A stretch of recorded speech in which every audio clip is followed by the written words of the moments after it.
Right, well, I think it's about time we finished putting this thing together and got it to run again. What do you think? We've got the engine in. It is now mated up and bolted to the transmission. We need to finish putting the fasteners in the bell housing, and also we removed both engine mounts. Why don't I give you a closer look at what I'm dealing with.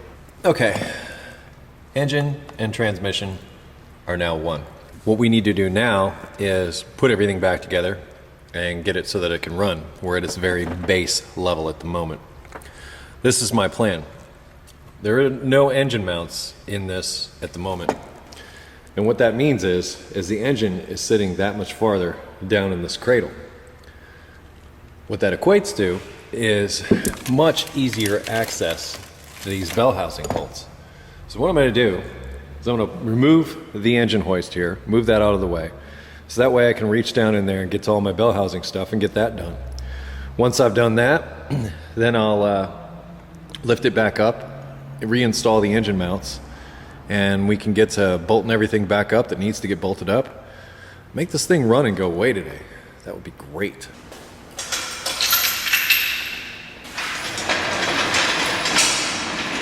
Move this AC compressor out of the way.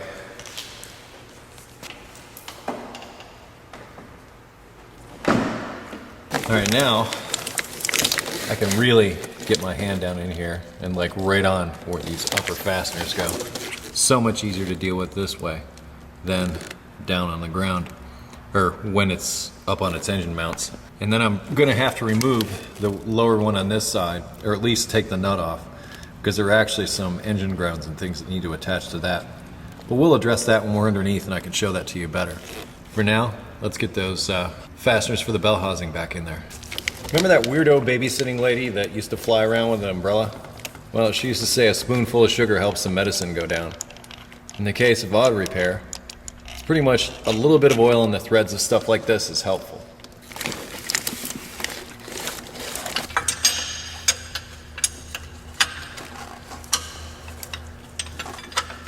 Can actually easily reach the other side from up here too. While I'm here, I'm also going to reinstall that piece of weather stripping that I showed you when everything was out.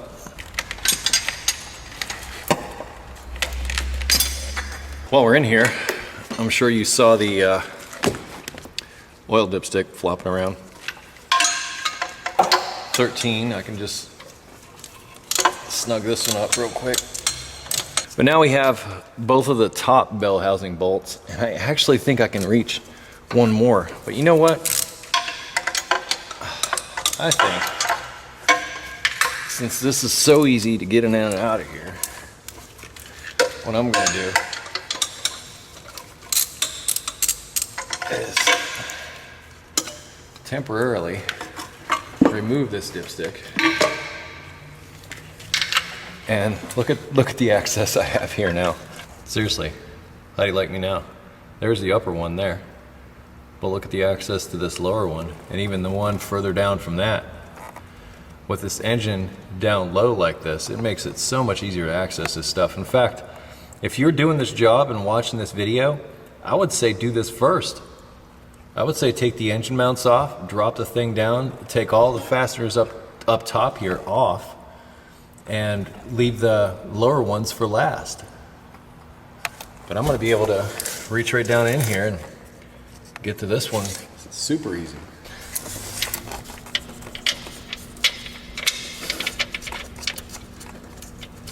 I can get a ratchet on there and everything will be fine. In fact, if I were to offer a suggestion, I would say take the dipstick tube out and fill the hole with a rag during this whole process. I think you would have a much easier time of it than you watched me doing if you did that.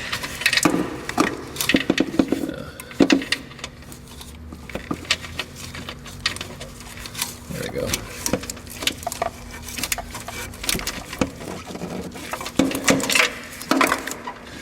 Just gonna check it with a wrench. That one's already in, so all the fasteners on this side of the bell housing are in.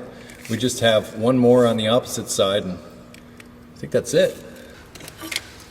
Figure I'll just put my dipstick tube back in.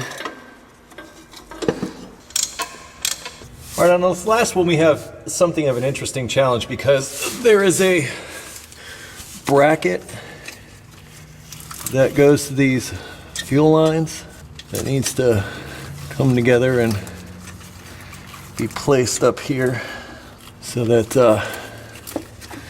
this last fastener can be put into place. Now I'm gonna thread my bolt through the bracket first before I commit. This way I'll be sure to have it through there, but it's extremely difficult to show this to you because I can't even see it myself. But that's what I'm doing. There's one bolt left. Now I had thought of like raising the vehicle up and then doing some work underneath here and then lowering it back down to do the stuff on the top. I may do that yet, but this is just one bolt, and actually the next thing I'm going to do is lift the engine and transmission up and try to reinstall the engine mounts and all the stuff that goes around there. So once again, you know, from that very first thing that we did, we wanted to start with a plan. Well, you want to keep planning along the way to try to not work yourself into a corner. It's sort of like refinishing a floor. You know, you can put yourself in a spot where you quite literally paint yourself into a corner. You want to try to avoid that, and the way you do that is you just sort of think about your next move before you actually act. And things like removing that dipstick, that kind of stuff really helps. It helps you maintain focus and helps you get this done in the most efficient way. Now, since I'm having trouble even seeing this bracket to see if I'm able to even get this bolt through, I may have to do something a little different here. Unless I'm able to somehow, with my blind fingers, find a way to thread this through that bracket. All right, I pulled the bracket back. I've now got my bolt through it. I'm going to slide it up towards the bell housing, get it into position. Now I can begin to tighten it down. I'm going to use the same long extension with a swivel socket that I did to remove it. But with the engine mounts out and the engine down, it's a lot easier to do this.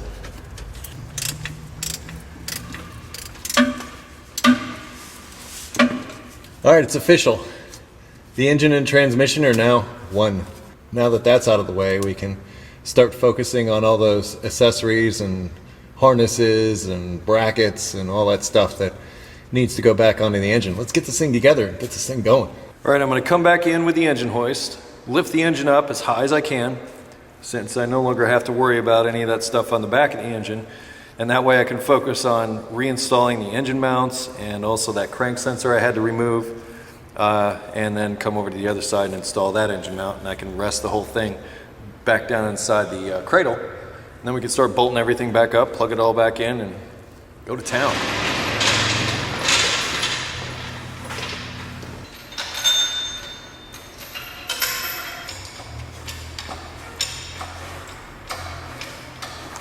All right, here we are, down along the side of the block. You can see we have a lot more room to get in here now. We're gonna need it because we will need to work out our engine mount situation. In addition, I'm gonna reinstall the crank sensor. That's the hole for the crank sensor. Remember, we were threatening to damage that when we installed it. So now I'll reinstall that. I'm going to hook up several of the electrical connections here, but I will not connect the coil packs. And the reason I'm not going to do that is because what I'll do before I start the engine and after I have it filled up with oil is I'm going to crank the engine for a while before I start it up. And that way I've got oil primed throughout the whole engine before I start it up. You don't want to start a new engine up like this dry. You want to make sure that you can prime it up and get the oil through there first. Once you've done that, you should be good to go. But I'm gonna leave that unplugged. I'm also gonna leave the fuel injectors unplugged. So this way I'm ensured that I have a nice primed up engine before I pull the trigger on actually starting it up for the first time.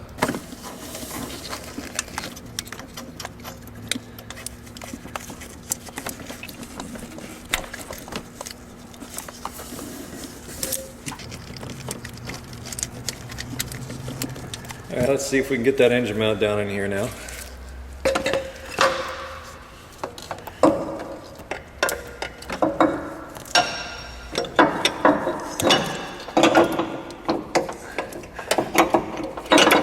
I may have to let the engine down a little bit in order to get it where I need it to be.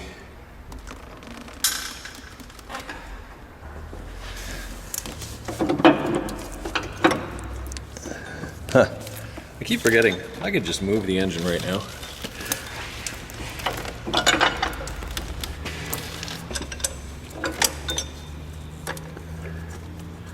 There's a part of me that's very tempted to remove that oil filter so that I could see that fastener a little better and where it's supposed to go in. That's what I want to do. Yeah, I think I might. I'll just refill the filter. I'll be able to see what I'm doing so much better.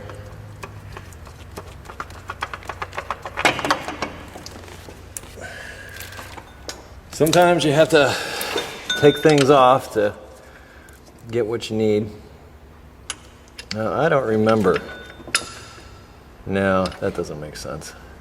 I think this one with the stud went on the back. I might be wrong. The one with the stud might be up at the top there. If memory serves, there's this bracket that goes on the back of the alternator we're going to have to deal with at some point. And I know that one of these goes up under the intake, and the other is gonna, yeah, that one there has to be a stud. So we have to exchange these real quick. I'm gonna put the stud on the top. Our final fastener, a little bit more difficult to get to. I'm gonna have to move you. I think those were 15s. At least the non-studded ones are. I'm gonna use a swivel socket.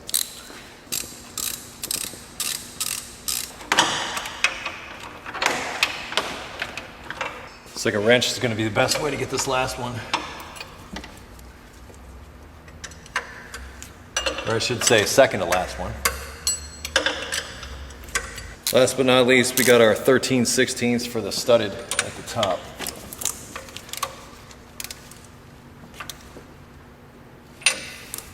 All right, the engine mounts in. So I'm gonna bring this harness down just to get a feel for where everything's got to go. Pretty sure that wraps up there. These grounds go right to here. Might as well attach those.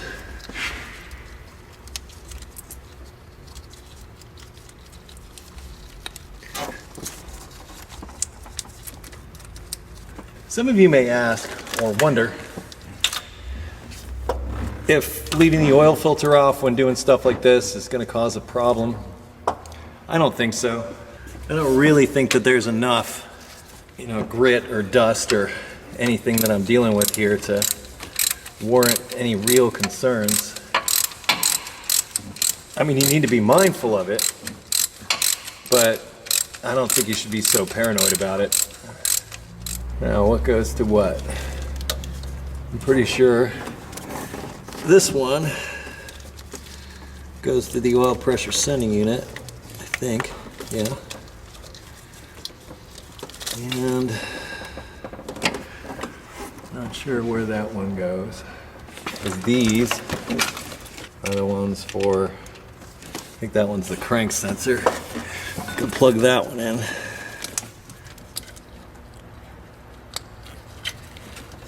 And come to think of it, this might be easier to see and do from underneath. I know I still got a couple more sensors up under here, and I need to reconnect that evap tube that came up through. In fact, that guy's right here. And I'm wanting to address these things now because I've got the engine up. With the engine up in the air like this, it makes getting access to these components so much easier. For this evap, all I've got to do is plug it in. Once it clicks home, you're home. It's one of those situations where I think I painted myself into a corner. I need to get this part of the ignition wires here. All hope is not lost. I can just thread them through. But I threaded this right behind that ground wire I just bolted down.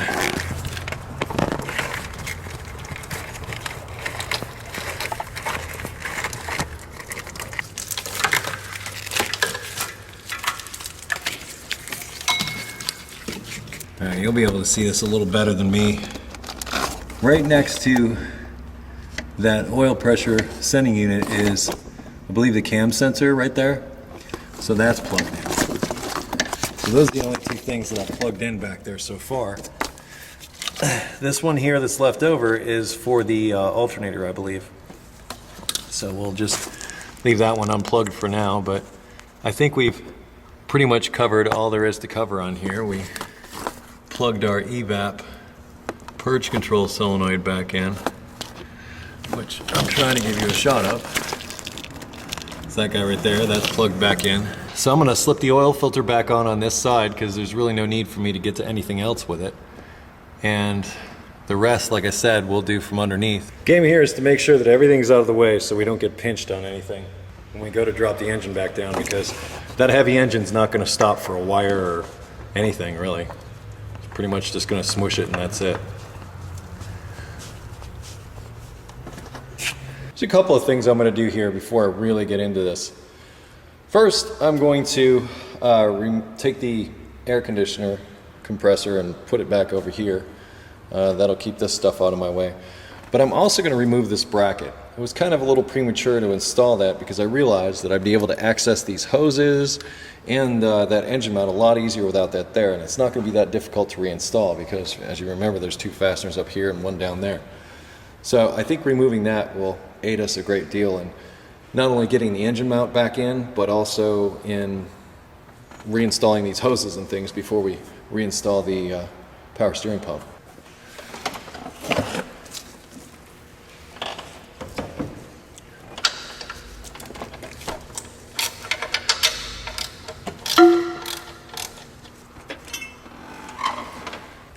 That's opened up our world quite a bit, don't you think? I'm going to raise the engine up a little bit so I can get this other engine mount in here. Now, I don't recall any electrical connections or anything on this side, so I think we're safe in just, you know, installing this mount.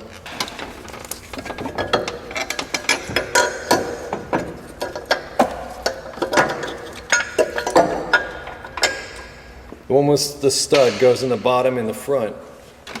It's for that brace that runs across. The last one was difficult to get started.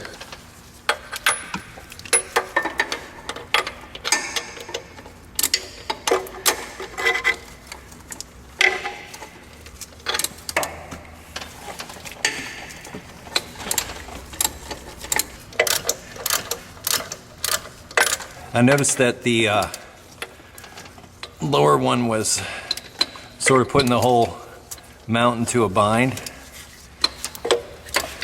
So I tightened up the upper one first, snugged it up against the block. And now I think it's going in much nicer.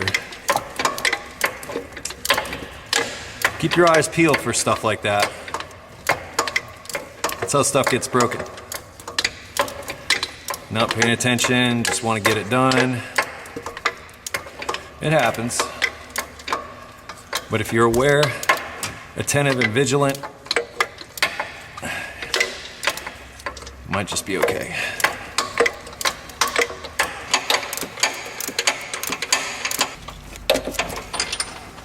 That engine mount is in there. Before I get too far, I'm going to do two things.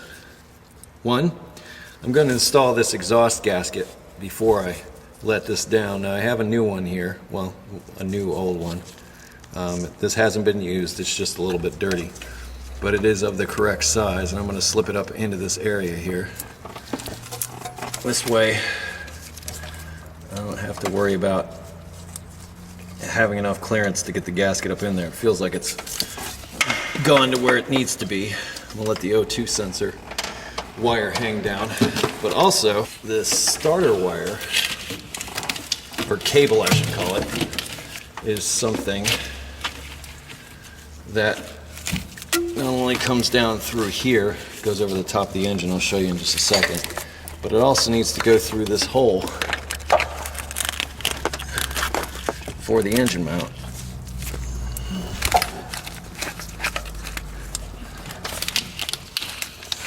And it bolts actually right just about where you're seeing it.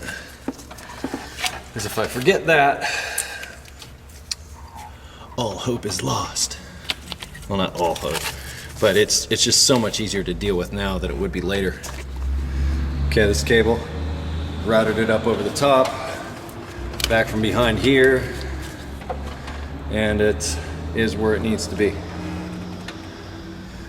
I think we're ready to let the engine down and let it sit inside of its perch. Let's see if that's going to happen for us. Kind of just fell right in, like it knew where it wanted to go. Can't be any happier with that. Looks like we dropped in over on this side also, just fine. I think we're there. I think I'll see if I can thread those bolts through the engine mounts. We're getting closer by the second. All right, well, let's see if it'll go in as easy as it came out. And yes, it does. I gotta say, GM got that right. These things are tapered in such a way to where when you drop this engine mount down in here, it goes right in. So I don't even have to worry about that. And on this side, if you recall, there was also this shield went on here that helped shield it from the heat from the exhaust. Just held on by one 10mm fastener down here. Now I'm going to reinstall.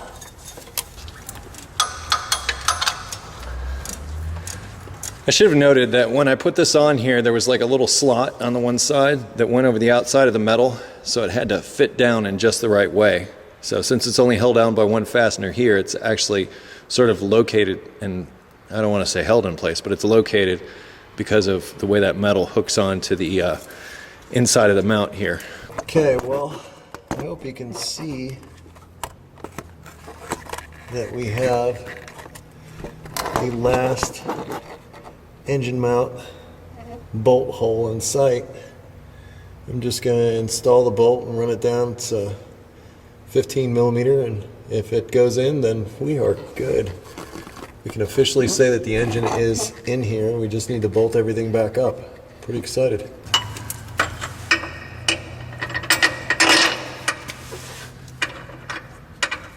Much faster to use air tools for this.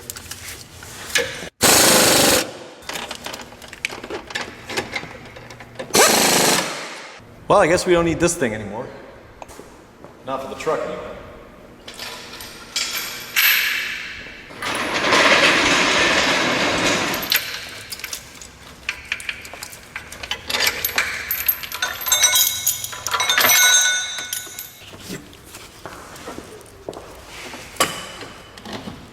Okay, where are we in the grand scheme of things?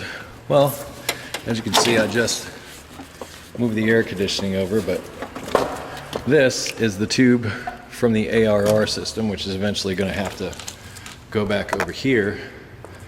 But I just remembered something. This plate here was on the back of the engine here, and it would have been great to take care of that when we had the engine in a better position. So it looks like I'm going to have to Put that in there now. And it goes in. Well, I can get one of the bolts started without putting it on like this, but it's supposed to basically slide down in here. Somewhere down there I've got to put that one fastener in that's going to hold that in place. So I'm going to get that done now. Basically what I'm going to try to do is work back to front. Once we're done back there, I'm going to try to hook up everything I can in this area that I can get to. I can get to most of those electrical connections for the coil pack and everything from underneath, restore the fuel line, and pretty much work from this side over to this side. I'm going to get as much as I can done here. Then I'm going to lift it up and get everything from underneath, reinstall the starter, hook the cables up, that kind of thing. That's my plan. So we will just keep on rolling until this thing runs and drives away. This one down in the back here is actually a 10mm fastener.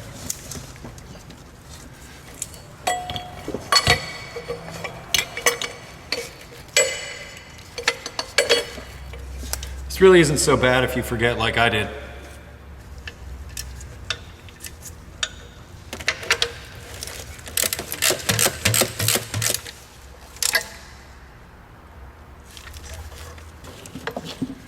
I'm just mocking this ARR tube up for now to make sure that it doesn't need to go behind any of these harnesses or anything that I'm about to connect.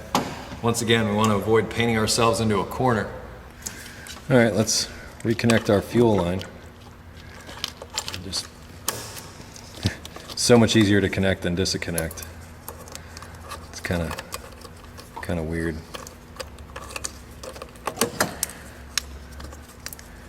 That locks it in place. And we've got these two.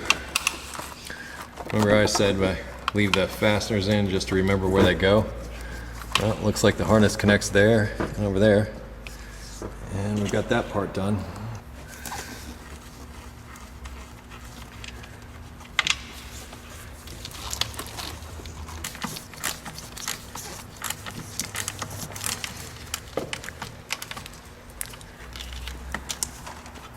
I say, since we're here and everything's pretty much in place, we should probably just go ahead and get that alternator in there. In order to do that, we're going to have to reinstall this bracket, which fastens up to the side of the engine block there that holds the back of the alternator in place. And it also needs to straddle some of the wiring harness and things that are here that holds them in place. I think there's no better time to get that done than now. So I say we move forward with that.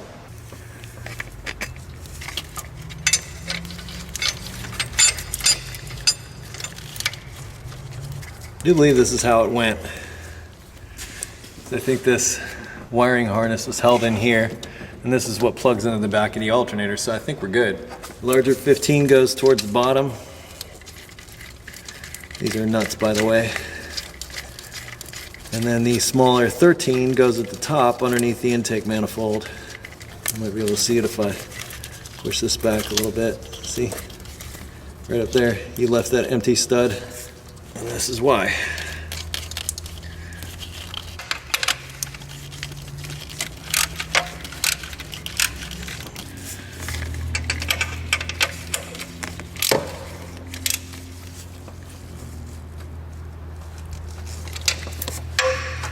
Put that alternator in here.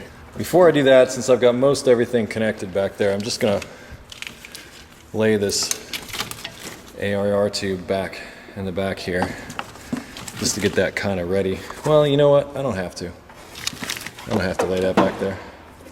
It'll be much easier with it out of the way. But I do have this cable that does connect to the back of the alternator that I'm gonna need. So we'll just hook that back, leave ourselves a nice open area, stick the alternator in there, and go to town. I already have this bolt installed that goes into here.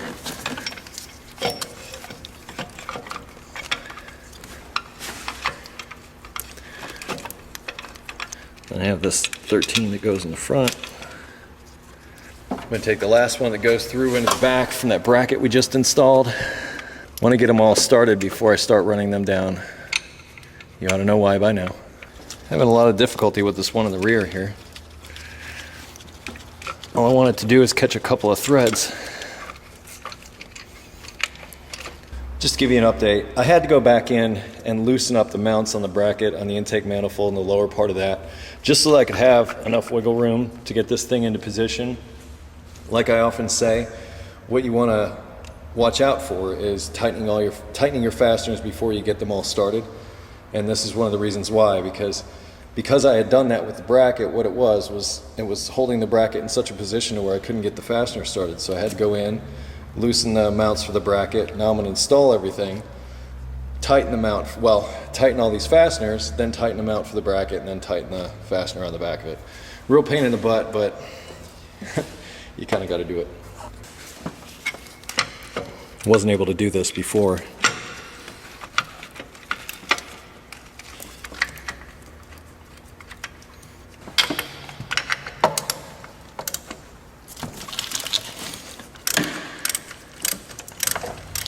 Before I tighten that all the way down, I'm going to try to run this one in the back end as far as it'll go by hand.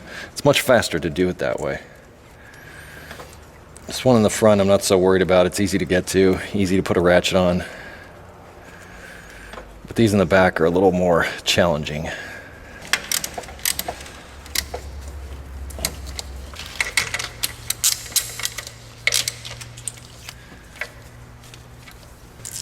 I'm going to use my 1/4 inch for the 13 in the back. It's a lot easier knowing where these fasteners are, having had this engine out. Now I'll tighten the mounts up for the bracket back up onto the intake manifold and the lower part of the mount.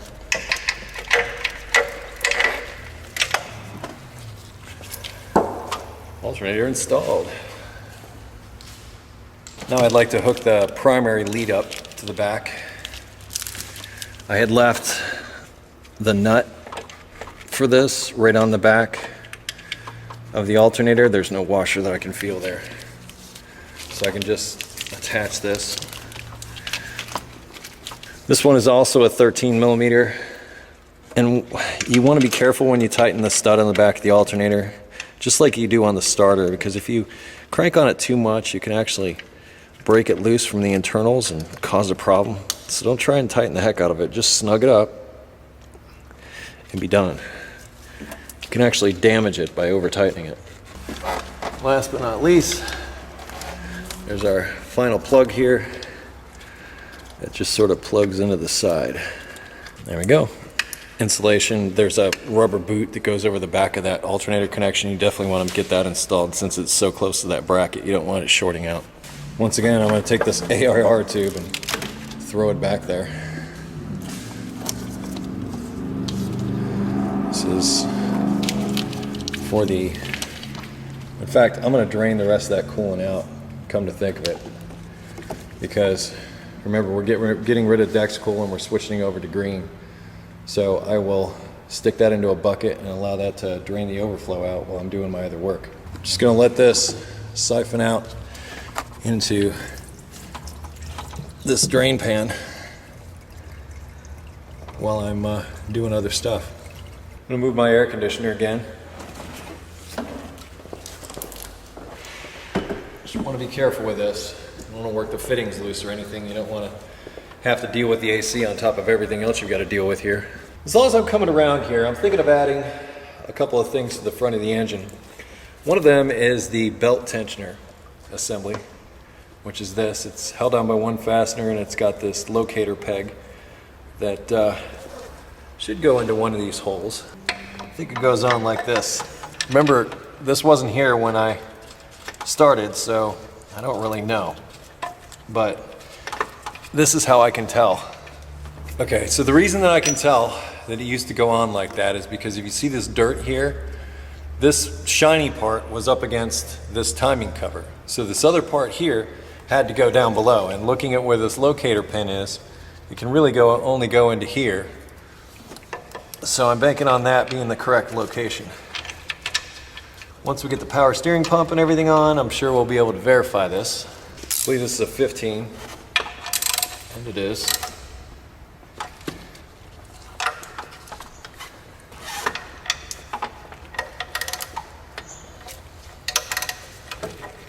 Yep, we're good. I just want to make sure that moves.